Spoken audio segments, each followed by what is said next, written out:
بسم اللہ الرحمن الرحیم۔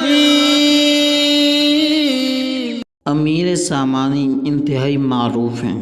وہ فالج کے مرض میں مبتلا ہو گئے۔ طبیبوں نے ان کے علاج سے عاجزی ظاہر کی تو یہ پایا کہ ان کے علاج کے لیے بغداد سے محمد زکریا رازی کو لایا جائے۔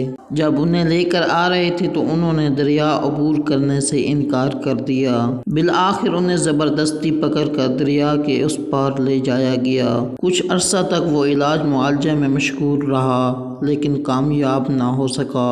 اس نے امیر سے کہا کہ ایک آخری علاج ہے جو ان سب سے زیادہ مؤثر ہے۔ اس کے حکم پر حمام کو گرم کیا گیا۔ اس نے کہا کہ مجھے امیر کے ساتھ تنہا چھوڑ دیا جائے۔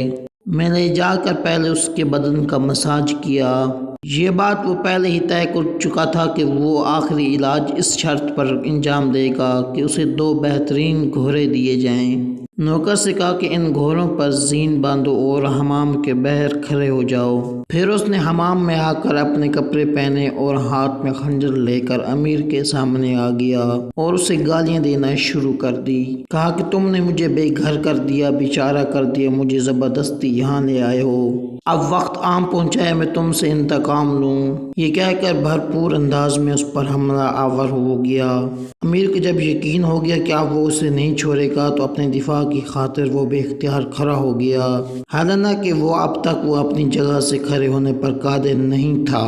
زکریا رازی نے جیسے ہی امیر کو اپنی جگہ سے بلند ہوتے دیکھا وہ فوراً حمام سے باہر کی طرف بھاگا، باہر نکل کر گھوڑے پر سوار ہوا اور فرار ہو گیا۔